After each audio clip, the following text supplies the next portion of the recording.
Hello అండి, welcome back to కెంకి kitchen. ఎంతో టేస్టీగా ఉండే అన్ని వెజిటబుల్స్తో చేసిన ఈ సాంబార్ రైస్ రెసిపీ గురించి అయితే చెప్పనవసరం లేదండి. అంత బాగుంటుంది. పిల్లలైనా కూడా చాలా టేస్టీగా నెయ్యి వేసుకొని తినేస్తారు.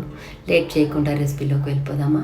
ఒక అరకప్పు బియ్యాన్ని, అరకప్పు కందిపప్పుని ఒక అరగంట సేపు నానబెట్టుకోవాలి. అదేవిధంగా కొద్దిగా చింతపండును తీసుకొని అది కూడా నానబెట్టుకొని పక్కన పెట్టుకోండి. తర్వాత 2 టేబుల్ స్పూన్ల నెయ్యిని వేసుకొని అందులోకి అన్ని రకాల తాలింపు గింజలు ఇంగువతో సహా వేయించుకొని ఒక 2 నిమిషాల పాటు వేయించుకోండి. అలా 2 నిమిషాలు వేయించుకున్న తర్వాత అందులోకి పెద్దగా కట్ చేసుకున్న ఒక ఆనియన్, 2 పచ్చిమిరపకాయలు, అలాగే టమాటోస్ని నేను అన్ని రకాల వెజిటేబుల్స్ని అయితే వేసేసానండి. మీరు కూడా మీకు నచ్చిన వెజిటేబుల్స్ని ప్రతిదీ ఇందులో వేసుకోవచ్చు. అలా వేసుకున్న తర్వాత దానికి కూడా ఒక 2 నిమిషాల పాటు పచ్చి వాసన పోయేంత వరకు వేపుకోవాలి.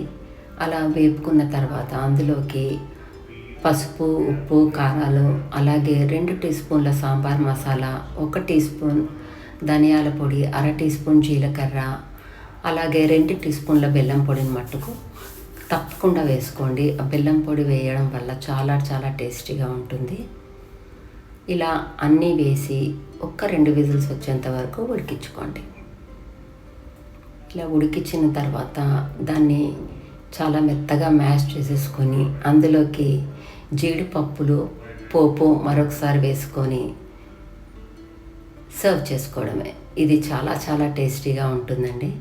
వేడివేడిగా నెయ్యి వేసుకొని అప్పడాలతో ఏదైనా ఆవకాయ పచ్చడితో తిన్నా కూడా అంత టేస్టీగా ఉంటుంది. తప్పకుండా మీరు కూడా ఒకసారి ట్రై చేయండి.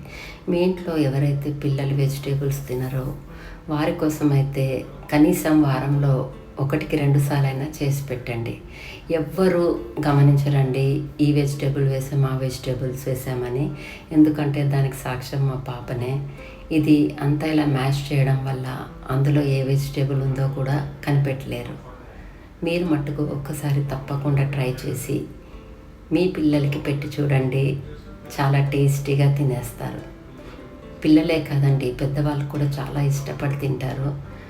ఏదైనా కూరగాయలు వండడానికి బద్ధకం వేసినప్పుడు ఇలాంటి ఒక్క సాంబార్ రైస్ చాలండి. అన్ని రకాల విటమిన్స్ అన్నీ మనకి ఇందులో వచ్చేస్తాయి. చాలా న్యూట్రిషియస్ ఫుడ్. తప్పకుండా మీరు కూడా ఒకసారి ట్రై చేయవలసిన రెసిపీ. నా వీడియో కనుక మీకు నచ్చినట్టయితే తప్పకుండా లైక్ చేయండి, షేర్ చేయండి అండ్ సబ్స్క్రైబ్ చేయండి. Thanks for watching. Once again thanks for watching.